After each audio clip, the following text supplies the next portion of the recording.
Hello my lovelies, welcome to my channel. Here we are doing the monthly readings for all zodiac signs. This is going to be for Cancer, Sun, Moon, and Rising. So let's get right into your reading, Cancer. Let's see what Spirit has for you guys for the month of August 2019.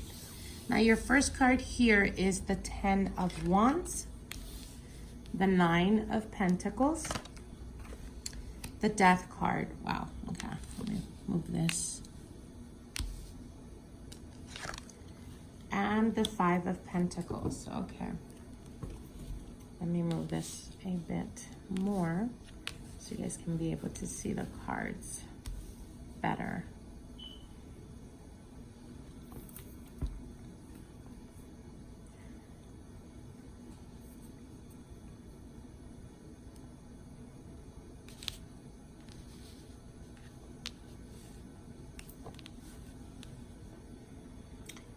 All right. Okay, Cancer. All right, so perhaps some of you guys have been experiencing a lot of stress, feeling very overburdened when it comes to your finances. The 10 of Wands does signify being extremely stressed, but it also speaks about burdens. It speaks about putting more on your plate, more than you can handle. Try the best you can for the month of August, Cancer. If you feel that there is relatives or friends, family members that are expecting too much from you, it's okay for you to step back and say, you know what, I can't. It's okay for you to say no, especially for those that come to you in the month of August asking for favors or asking for finance help. I do see that for the month of August, you may be put in a situation where you feel like you kind of have to remove the burden of someone else's responsibilities. And what they're telling you is you need to stop doing that. You need to start putting yourself first and thinking of yourself. You cannot help someone if you're not able to help yourself. So you have to make sure to take care of yourself, take care of your needs before you're able to offer help to others. And they should not feel like that is a responsibility, even if it is your children. As an example, if for some reason in the month of August you find yourself, you know, your son or your daughter reaching out to you, they're in college and they're needing financial help. What Spirit is telling you is, even though being the loving and nurturing mother or father that you are, sometimes you have to teach other people to be more responsible and self-reliant, and, you know, responsible more than anything for their own responsibilities. So you need to stop being the scapegoat. You need to start putting your foot down, is what they're saying. And you need to be more proactive in, you know, being able to say no, is what they're telling me. So for some of you guys, it could be as simplistic as always having your friends come to you for advice, and you always feeling the need to have to save them or have the need to be there for them and to almost, you know, get them out of, you know, the difficulties or the trials and tribulations that they're going through, when they're not as sympathetic to you, when they are not as compassionate, when they don't take the time to call you up and say, hey, how are you doing? Are you doing okay? Do you need anything? What they're telling you is you need to stop sacrificing yourself, carrying on other people's burdens, when they're not taking the time to check up on you, when they're not taking the time to be appreciative of the type of mother, the type of father you are, when they're not appreciating everything that you're doing for them. And it's almost like expectancy, like they're expecting that from you. So again, sometimes, and this could be very difficult, especially for parents out there. It could be difficult saying no to your children, but sometimes it's necessary. Because if you're not the one to let them know or to teach them that they're not always going to get what they want, then the world is going to teach them a very rude awakening. So you're doing them a favor by teaching them to be, again, like I said, self-reliant, to stop depending on other people. Now, This can also represent with partnerships, Cancer. If you feel, whether it's you or whether it's your partner, the one that always provides, you need to stop practicing this behavior. Because again, it's almost like the moment they don't have you, or the moment that they don't feel that support, whether it's financially, whether it's emotionally, whether it's physically, it's almost like they crumble, and you're not helping them because you're teaching them to be codependent. And codependency is not a good thing.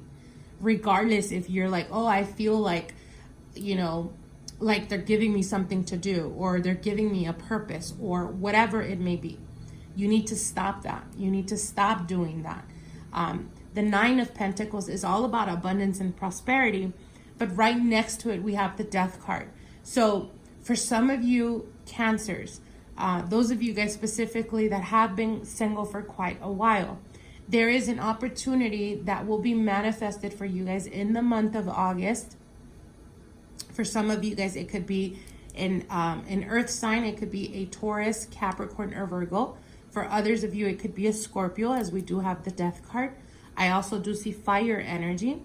And again, this person may come into your life when you feel like you just don't have the time, or you cannot make the time to get to know them. So it's almost like, you know, I don't know if this ever happened to you, where everything with business or with your finances, everything is going good in life, right?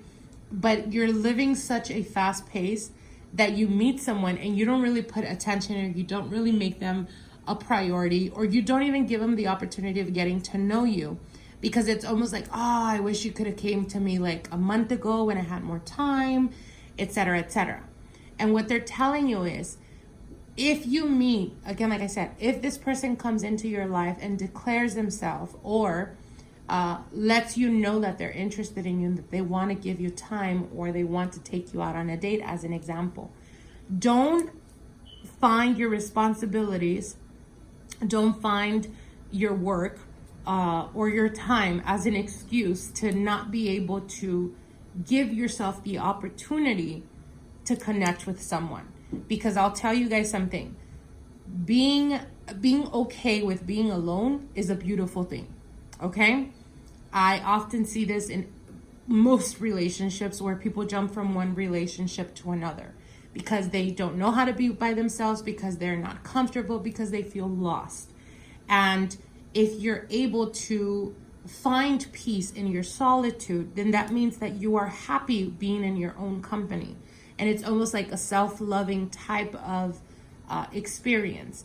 But if you become so self-reliant on yourself, it's almost like you convince yourself that you don't need anyone. So your expectations of what they should be or what they should do are very, very high. But in reality, that could be that could just be an excuse to shield your heart, because you don't want to get hurt.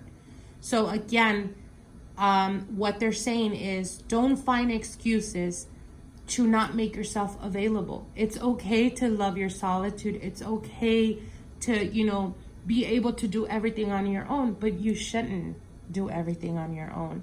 And that's what you need to be open. You need to be open about that. And again, like I said, stop relying on just yourself. Now, again, for those of you guys that are in relationships, if you find yourself for the month of August where situations arise and you're able to see, or you're able to have an epiphany and say, oh my God, like my partner is very codependent, or I myself am very codependent, you need to nip that in the bud as soon as possible. Because again, if you are teaching a person that it's okay for them to be codependent of you, in the long run, it will affect you, because those are usually the people that tend to cling on to you and don't allow for expansion, or don't allow for you to grow, for you to flourish, for you to, you know, expand, because they are solely depending on you, and they expect the attention and time and effort for them. And sometimes we need to be selfish and think about ourselves, our goals, our desires, to be able to flourish to our best potential. Okay? So I hope you guys enjoyed that. Now let me pull out a message from the Rebel deck for Cancer, Sun, Moon, and Rising. Let's see what your general message is for the month of August. Cancer, Sun, Moon, and Rising. Sun, Moon, and Rising. All right. And your card is Believe What You See. So again, like I said, if in the month of August you experience an epiphany or an understanding or deeper knowledge of codependency issues, whether it's on your side or whether it's family members, whether it's partners, because this can also represent family members as well. And if they have such high expectations of you and you're constantly trying to meet those expectations, you're not vibrating to the highest of your frequency. So you're always going to be feeling like everyone is just taking from you without returning anything, without giving anything in return, and ultimately leaves you feeling like, you know, instead of helping, you are encouraging them to continuously depend on you, or continuously, like, you have to self-sacrifice yourself. So believe what you see. If in the month of August, face reality or live in fucking la la land. Choose bravely. This is exactly what I was talking about. So yes, this deck is very blunt. Sometimes we need that rude awakening. And what they're saying is face reality or live in la la land, right? Choose bravely.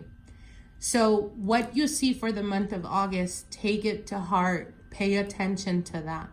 If you start to experience that, you start to notice things that you didn't notice before about your friends, something that perhaps they continuously keep doing and you overlook that, it's time to nip it in the bud. If you start to notice that your partner is not being as supportive and has such high expectations of you, it's time you nip that in the bud and take care of that. Let them know that they need to put their part as well, that they cannot solely depend on you.